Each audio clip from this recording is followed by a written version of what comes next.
Hi, welcome to the video Java class structure examples with me Nam Ha Minh from CodeJava.net.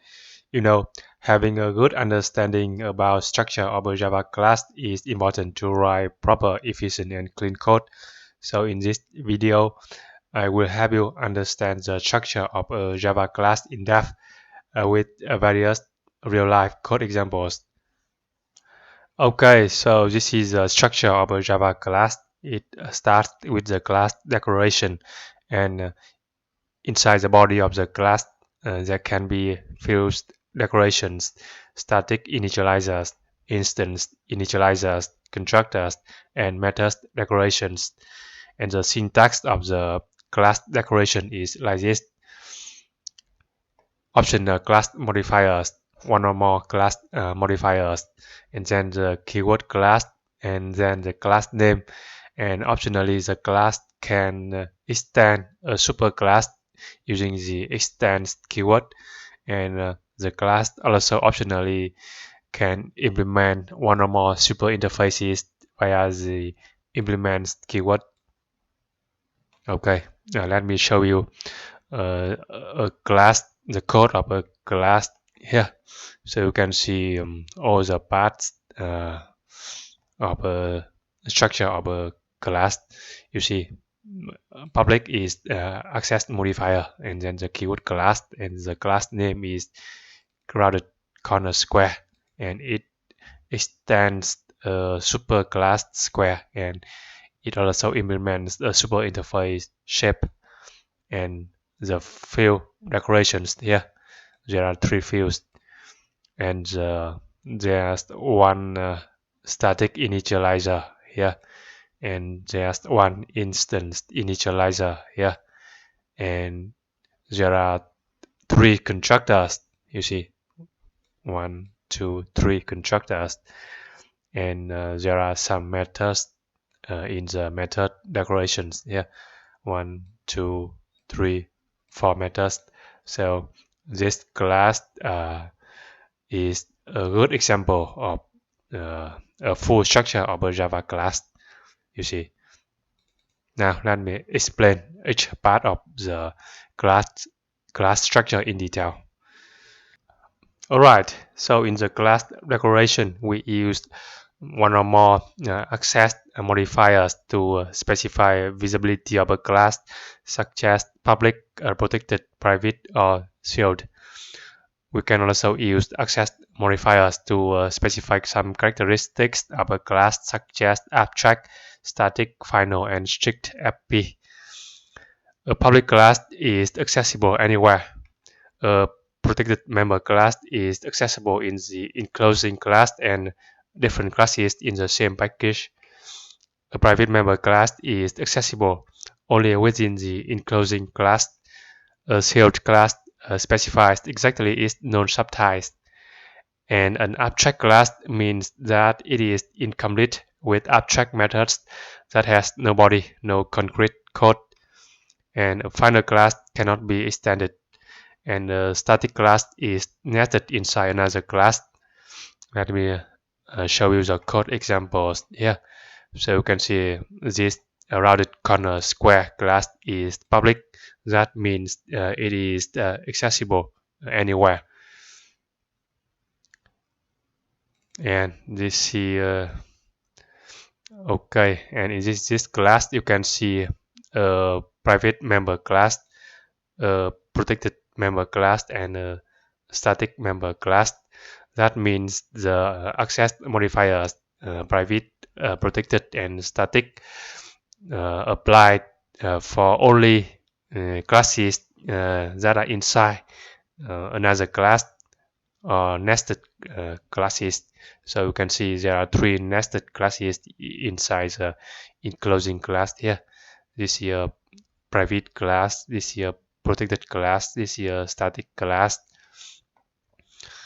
and this is an abstract class. You see the class animal we use to access modifiers public and abstract. So this class is accessible anywhere and it is incomplete. You can see the method move has no body, and you can see the method move is declared with the modifiers public and abstract too. So the subclasses of this class must provide implementation for the abstract methods. We have the bird class that extends animal here, and it must implement the abstract method move defined in the superclass animal here. You see, and this is an example of shield class here. You can see we have the shield class shape that specifies exactly three subtypes: rectangle, circle, and triangle. That means no other classes can extend the shape class. Only three rectangle, circle, and triangle classes can extend the shape class. You see the circle class extends the shape class, and it is a final class, meaning that it cannot be extended. Rectangle also a final class, and it extends the shape class. Triangle is also a final class, and it extends the shape class. And there are some important points about class name. It should start with an uppercase letter, and it should not contain special characters. And the class name should follow camel case notation for compound words. That means the first letter of each word is capitalized. And the class names should be descriptive and meaningful. Reveal the intention, purpose, responsibility of classes properly. Here are some examples of bad class names. You see, this one student manager has it starts with a number, not a letter. Square 2, it has a lowercase first letter. Pen, canvas, it has a special character underscore. Application context, it doesn't follow camel case notation. And here are some good class names examples. You see, student manager, it is a compound word, so each letter is capitalized. The first letter of each word is capitalized. You see, S and M. Square, pen, canvas, application context. Also, a class can inherit public and protected members from another class via the extends keyword. And note that a class can extend only one direct superclass. Okay, here you see the class triangle extends the class shape. That means triangle is the subtype of shape. And you see the class bird extends animal class. That means bird is a subtype of animal. And we cannot have one class extends more than one superclasses. For example, if I type another superclass here, it shows an error here. Okay, and a class can be a subtype of one or more interfaces via the implements keyword. And note that the implementing class must provide implementation for all the methods declared in the super interface. Let me show you code examples. We have the interface. Let me show you the interface shape here. It declares two methods: calculate area and calculate perimeter. You can see these two methods are empty, no concrete implementation.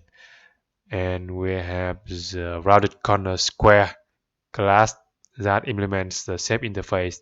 So it must provide implementation for the methods declared in the super interface. You see here, calculate area and calculate perimeter. And the next part in the Java class is for fields declaration. You know, fields or member variables represent characteristics of a class. And fields can be static or non-static. You can declare any number of fields in a class in any order. However, it's a good practice to declare fields at the beginning of the class for readability.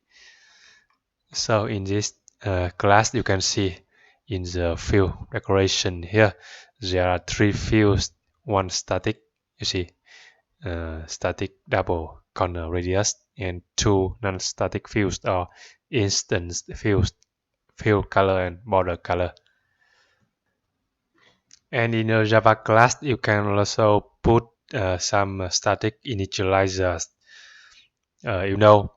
A static initializer is a block of code that is executed only once when the class is first loaded, regardless of the number of instances of the class created. And you can put any number of static initializers in a class, and the static initializers are executed in the order specified in the class. So in this example, you can see we have one static initializer here, static, and the block here you can see in this static initializer, we initialize the value of the static variable corner radius to a specific value 1.58. And you can also put some instance initializers in a Java class. An instance initializer is a block of code that is executed whenever a new instance of a class is created. You can put any number of instance initializers in a class, and instance initializers are executed in the order they appear in the class. In this example, you can see we have one instance initializer block here. You see the instance initializer doesn't have a static keyword. So in this instance initializer, we set the values for the instance field color and border color. And another important part of a Java class is constructors. A constructor is a special method that is executed when a new object or an instance of the class is created using that constructor. And a constructor has same name as the class name, and it doesn't have return type. You can put multiple constructors in a class with different parameters. In this example, you can see we have 3 constructors. The class name is rounded corner square, so the constructor has the same name as the class name. Rounded constructor, this first constructor has no parameter, and the second constructor has 1 parameter width, and the third constructor has 2 parameters width and field color. And the last part in a Java class is for method declarations. A method implements a specific behavior of a class, and methods can be static or non-static. You can declare any number of methods in any order in the class. However, it's a good practice to keep the number of methods and the method body as small as possible. So in this example, you can see we have some methods here. The first one, calculate area. The second one, calculate perimeter. The third one, print details. And the last one is a static method. It is the main method that is executed when the program is launched. Okay, so you see we have 3 non-static methods or instance methods, and we have 1 static method. Alright, so far you have learned the structure of a Java class with various code examples. Remember that a Java class starts with the class declaration, and then in the body of the class we can have field declarations, static initializers, instance initializers, constructors, and method declarations. And the syntax of the class declaration is like this. I hope you found this video helpful. Please subscribe to my channel, like, comment, and share this video. Thanks for watching.